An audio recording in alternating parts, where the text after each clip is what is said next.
Hi friends, ಎಲ್ಲರೂ ಕೂಡ ಹೇಗಿದ್ದೀರಾ? ಇವತ್ತಿನ ನಮ್ಮ ಕುಕಿಂಗ್ ಡೈರಿ ರೆಸಿಪಿ ಅಂದರೆ ಸೋಯಾಬೀನ್ ಗ್ರೇವಿ ಮಾಡೋದು ಹೇಗಂತ ತೋರಿಸ್ತಾ ಇದ್ದೀವಿ. ಬನ್ನಿ ಹೇಗೆ ಮಾಡೋದಂತ ನೋಡೋಣ. ಮೊದಲಿಗೆ ನೀವು ಸ್ವಲ್ಪ ಬಿಸಿ ನೀರನ್ನು ಇಟ್ಕೊಳ್ಬೇಕು, ಯಾಕಂದರೆ ಸೋಯಾಬೀನನ್ನು ಬೇಯಿಸ್ಕೊಳ್ಳೋದಕ್ಕೆ. ಅದಕ್ಕೆ ನೀವು ರುಚಿಗೆ ತಕ್ಕಷ್ಟು ಉಪ್ಪನ್ನು ಹಾಕ್ಕೊಳ್ಳಿ. ಈಗ 1 ಕಪ್ಪಷ್ಟು ಸೋಯಾಬೀನನ್ನು ನಾನಿಲ್ಲಿ ಹಾಕ್ತಾಯಿದ್ದೀನಿ. ನೀರು ಕುದಿ ಬಂದ ಮೇಲೆ ಇದನ್ನು ಹಾಕ್ಕೊಳ್ಳಿ. ಈಗ ನೀವು ಇದನ್ನು ಸ್ವಲ್ಪ ಹೊತ್ತು ಕುದಿಸಿ, ಅಂದರೆ ಈ ಥರ ಕುದಿಸಿದ ನಂತರ ಅದನ್ನು ಆಫ್ ಮಾಡಿ ಇಟ್ಕೊಳ್ಳಿ, ಅಂದರೆ ಸ್ಟವನ್ನು ಆಫ್ ಮಾಡಿ. ಆಮೇಲೆ ಸ್ವಲ್ಪ ಹೊತ್ತಾದ ನಂತರ ನೀವೀಗ ಸೋಯಾಬೀನನ್ನು ತಣ್ಣೀರಿಗೆ ಹಾಕಿ ಅದನ್ನು ಹೀಗೆ ಹಿಂಡಬೇಕು, ಅಂದರೆ ಅದರ ನೀರು ಫುಲ್ಲಾಗಿ ಹೋಗಬೇಕು. ಎಲ್ಲ ಸೋಯಾಬೀನನ್ನು ಕೂಡ ಸರಿಯಾಗಿ ನೀರನ್ನು ಹಿಂಡ್ಕೊಂಡು ಅದನ್ನು ಒಂದು ಪಾತ್ರೆಯಲ್ಲಿ ಹಾಕಿ. ಈಗ ನೀವು ಈ ಸೋಯಾಬೀನನ್ನು ಸ್ವಲ್ಪ ಫ್ರೈ ಮಾಡ್ಕೊಳ್ಬೇಕು. ಅದಕ್ಕೋಸ್ಕರ ಇಲ್ಲಿ ಒಂದು ಪ್ಯಾನನ್ನು ಇಟ್ಕೊಂಡು ನಾನಿಲ್ಲಿ 1 ಸ್ಪೂನಷ್ಟು ಎಣ್ಣೆಯನ್ನು ಹಾಕ್ತಾಯಿದ್ದೀನಿ. ಈಗ ಎಲ್ಲ ಸೋಯಾಬೀನನ್ನು ಹಾಕಿ ಅದನ್ನು ಚೆನ್ನಾಗಿ ಫ್ರೈ ಮಾಡ್ಕೊಳ್ತಾ ಇದ್ದೀನಿ. ನೋಡಿ, ಅದನ್ನು ಸ್ವಲ್ಪ ಕೆಂಪಾಗುವವರೆಗೆ ಚೆನ್ನಾಗಿ ಫ್ರೈ ಮಾಡ್ಕೊಳ್ಳಿ. ಈ ಥರ ಫ್ರೈ ಮಾಡಿಕೊಂಡ್ರೆ ಅದರ ಟೇಸ್ಟ್ ಚೆನ್ನಾಗಿರುತ್ತೆ. ಹಾಗಾಗಿ ಈ ಥರ ಅದನ್ನು ಫ್ರೈ ಮಾಡಿಕೊಂಡ್ರೆ ಮಸಾಲೆ ಕೂಡ ಚೆನ್ನಾಗಿ ಎಳೆಯುತ್ತೆ. ಹಾಗಾಗಿ ಈ ಥರ ಫ್ರೈ ಮಾಡ್ಕೊಳ್ಳೋದು. ನಿಮಗೆ ಬೇಕಿದ್ದರೆ ಮಾಡ್ಕೊಳ್ಬೋದು, ಇಲ್ಲದಿದ್ದರೂ ಕೂಡ ನೀವು ಸ್ಕಿಪ್ ಮಾಡಿದರೂ ಕೂಡ ಪರವಾಗಿಲ್ಲ. ಈ ಥರ ಫ್ರೈ ಮಾಡ್ಕೊಂಡ ನಂತರ ನೀವು ಇದನ್ನು ಒಂದು ಪಾತ್ರೆಯಲ್ಲಿ ಹಾಕಿ ಅದಕ್ಕೆ ಸ್ವಲ್ಪ ಮಸಾಲೆಯನ್ನು ಮಾಡಿಡಬೇಕು. ಅಂದರೆ ಇದಕ್ಕೆ ನೀವು ರುಚಿಗೆ ತಕ್ಕಷ್ಟು ಉಪ್ಪು ಹಾಕಿ. ನಾನಿಲ್ಲಿ ಅರ್ಧ ಸ್ಪೂನಷ್ಟು ಉಪ್ಪು ಹಾಕ್ತಾ ಇದ್ದೀನಿ. ಹಾಗೆಯೇ 1 ಸ್ಪೂನಷ್ಟು ಮೆಣಸಿನ ಹುಡಿ, ಅರ್ಧ ಸ್ಪೂನಷ್ಟು ಅರಶಿನ ಹುಡಿ, 1 ಸ್ಪೂನಷ್ಟು ಧನಿಯಾ ಹುಡಿ,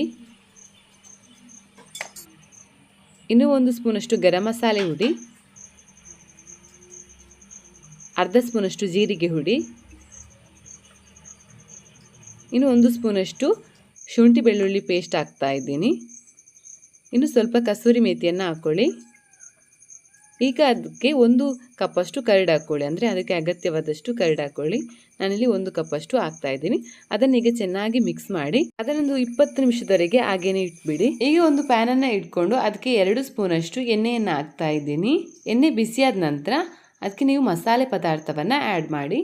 ಇಲ್ಲಿ 1 ಮಸಾಲೆ ಎಲೆ, ಹಾಗೆಯೇ 2 ಲವಂಗ, 2 ಏಲಕ್ಕಿಯನ್ನು ಹಾಕ್ತಾ ಇದ್ದೀನಿ. ಈಗ ಅದಕ್ಕೆ ಸ್ವಲ್ಪ ಅರ್ಧ ಸ್ಪೂನಷ್ಟು ಜೀರಿಗೆಯನ್ನು ಹಾಕ್ತಾ ಇದ್ದೀನಿ. ಇನ್ನು 2 ಈರುಳ್ಳಿಯನ್ನು ಈ ಥರ ಚೆನ್ನಾಗಿ ಕಟ್ ಮಾಡಿಕೊಂಡು ಹಾಕ್ಕೊಳ್ಳಿ. ಇದನ್ನು ಸ್ವಲ್ಪ ಹೊತ್ತು ಚೆನ್ನಾಗಿ ಬೇಯಿಸ್ಕೊಳ್ಳಿ. ಈಗ ಇದಕ್ಕೆ ಸ್ವಲ್ಪ ಉಪ್ಪನ್ನು ಹಾಕ್ತಾ ಇದ್ದೀನಿ, ಯಾಕಂದರೆ ಈರುಳ್ಳಿ ಬೇಗನೆ ಬೇಯುತ್ತೆ. ಹಾಗಾಗಿ ಸ್ವಲ್ಪ ಉಪ್ಪನ್ನು ಹಾಕಿ.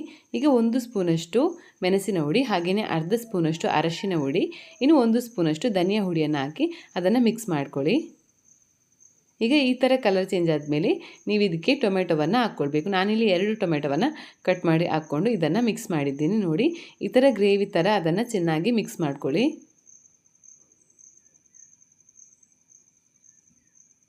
ಈ ಥರ ಚೆನ್ನಾಗಿ ಬೇಯಿಸಿದ ನಂತರ ಈಗ ನೀವು ಸೋಯಾವನ್ನು ಆ್ಯಡ್ ಮಾಡ್ಬೋದು. ನೋಡಿ, ಈಗ ನೀವು ಸೋಯಾವನ್ನು ಹಾಕ್ಕೊಳ್ಳಿ.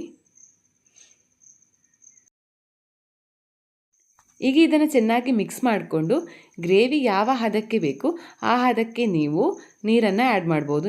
ನಾನು ಆ ಪಾತ್ರೆಯಲ್ಲಿ ಸ್ವಲ್ಪ ನೀರನ್ನು ಹಾಕ್ತಾ ಇದ್ದೀನಿ. ನೋಡಿ, ಈ ಥರ ನೀರನ್ನು ಹಾಕಿ ನೀವು ನಿಮಗೆ ಎಷ್ಟು ಬೇಕು ಅಷ್ಟು ನೀರನ್ನು ಹಾಕಿ ಇದನ್ನು ಚೆನ್ನಾಗಿ ಕುದಿಸ್ಕೊಳ್ಬೇಕು. ಒಂದು 6-7 ನಿಮಿಷದಷ್ಟು ಇದನ್ನು ಚೆನ್ನಾಗಿ ಕುದಿಸ್ಕೊಳ್ಳಿ. ನೋಡಿ, ಈ ಥರ ಇದನ್ನು ಚೆನ್ನಾಗಿ ಕುದಿಸ್ಕೊಳ್ಬೇಕು. ನಿಮಗೆ ಗ್ರೇವಿ ಯಾವ ಹದಕ್ಕೆ ಬೇಕೋ ಆ ಹದಕ್ಕೆ ನೀವು ಇದನ್ನು ಚೆನ್ನಾಗಿ ಕುದಿಸ್ಬೋದು. ಈಗ ನಿಮ್ಮ ಸೋಯಾಬೀನ್ ಗ್ರೇವಿ ರೆಡಿಯಾಗಿರುತ್ತೆ. ಈ ಥರ ನೀವು ಕೂಡ ಗ್ರೇವಿಯನ್ನು ತುಂಬ ಈಸಿಯಾಗಿ ಮಾಡ್ಬೋದು. ಸೋಯಾಬೀನ್ ಬದಲಿಗೆ ಯಾವ ಗ್ರೇವಿಯನ್ನು ಕೂಡ ಈ ವಿಧದಲ್ಲಿ ಮಾಡ್ಬೋದು. ವಿಡಿಯೋ ಇಷ್ಟ ಆದರೆ ವಿಡಿಯೋಗೊಂದು ಲೈಕ್ ಮಾಡಿ, ಹಾಗೆಯೇ ನಮ್ಮ ಕುಕಿಂಗ್ ಡೈರಿ ಚಾನಲ್ಗೊಂದು ಸಬ್ಸ್ಕ್ರೈಬ್ ಮಾಡಿ. Thank you for watching.